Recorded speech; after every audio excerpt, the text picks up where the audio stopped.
Bonjour à tous et bonjour à toutes, bienvenue dans une nouvelle vidéo. Aujourd'hui, je voudrais vous présenter un outil très utilisé dans les sciences sociales, c'est l'outil du questionnaire.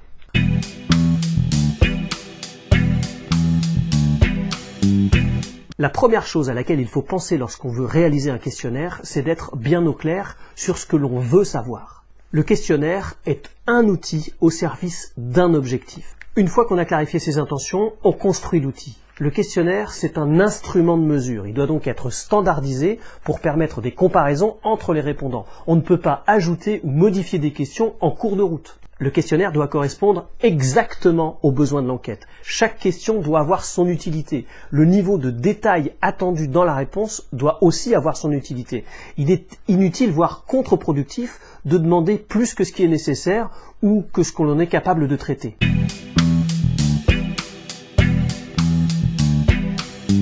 Le questionnaire doit prendre en compte l'enquêté. Il s'adresse à des répondants qui, a priori, ne sont pas demandeurs de l'enquête. Il ne faut donc pas les lasser, il faut leur simplifier la tâche et résoudre pour eux les problèmes cognitifs. En clair, il faut varier la façon d'interroger pour ne pas paraître rébarbatif. Il faut poser des questions auxquelles les individus sont réellement en mesure de répondre sans être tentés de répondre au hasard, par lassitude, par ennui ou par gêne.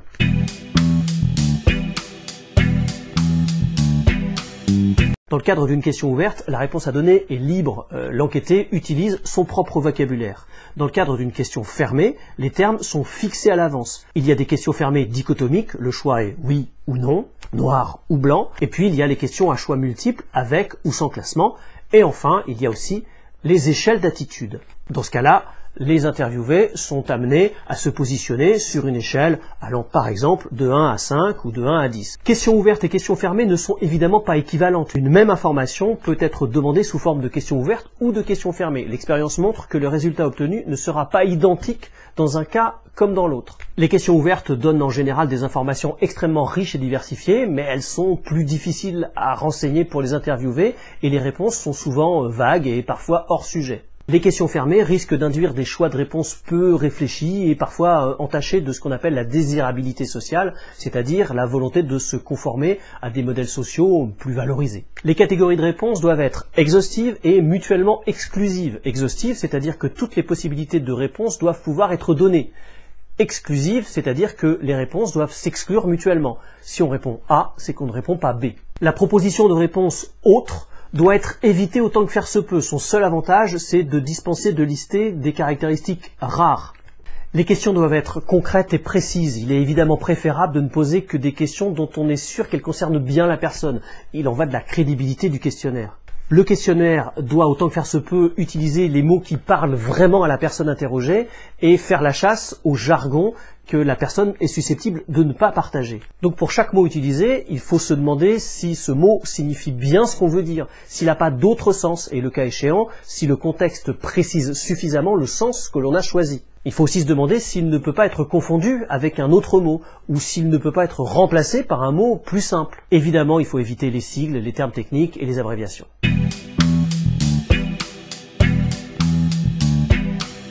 L'objectif d'un questionnaire, c'est pas de faire dire, mais d'obtenir des renseignements.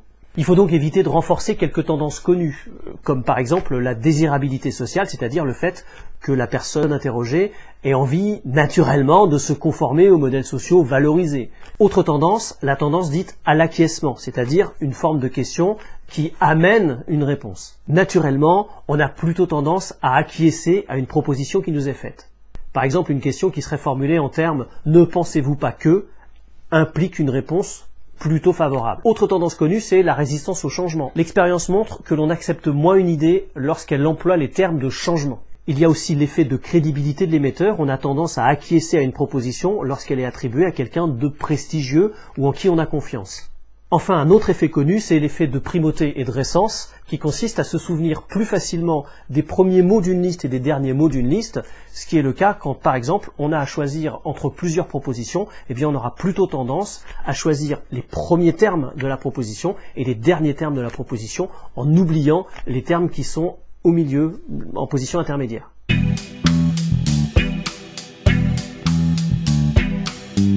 La question brise-glace, c'est la première question, elle est généraliste, elle doit être claire, simple et dans la mesure du possible intéressante pour donner envie à la personne qui répond de poursuivre ses réponses.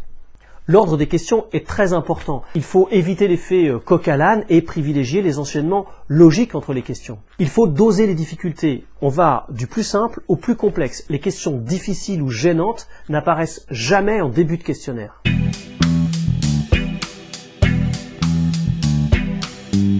Une fois le questionnaire établi, il faut commencer par une relecture classique par un tiers, par quelqu'un d'autre, quelqu'un qui n'a pas été à l'origine du questionnaire.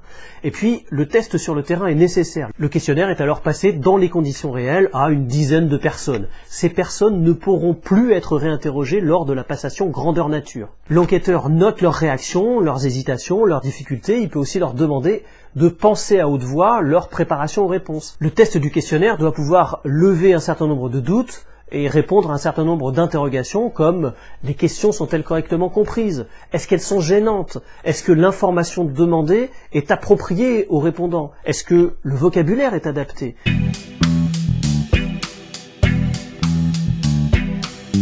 On a rarement la possibilité d'interroger toute la population concernée. Il faut alors faire des échantillons. Il y a les échantillons que l'on appelle les échantillons probabilistes. Dans ce cas-là, les éléments sont désignés par tirage au sort et interrogés nommément. Tous les membres de la population doivent avoir la même probabilité de figurer dans l'échantillon. On aura alors un échantillon probabiliste représentatif. L'avantage, c'est que c'est très facile à mettre en œuvre, il suffit d'organiser un tirage au sort. L'inconvénient, c'est qu'il faut absolument avoir une liste exhaustive de toute la population. Lorsqu'il n'est pas possible de faire un échantillon probabiliste, on peut alors recourir à ce que l'on appelle l'échantillon empirique. Dans ce cas-là, on procède par quota à partir des caractéristiques statistiques de la population. On fait alors une sorte de modèle réduit à partir des variables qui nous intéressent. Par exemple, l'âge, le sexe. Une question qui se pose à chaque fois, c'est quelle doit être la taille de mon échantillon? Le principe est simple. Il faut laisser la possibilité aux répondants de se répartir dans tous les choix de réponses attendus selon toutes les combinaisons possibles. L'échantillon doit donc à minima permettre toutes les combinaisons de réponses possibles. La bonne taille de l'échantillon est donc déterminée par rapport à la complexité du questionnaire et non pas par rapport à la taille de la population mère. Voilà, j'espère que ces quelques conseils vous auront aidé et je vous souhaite bon courage pour vos futurs questionnaires.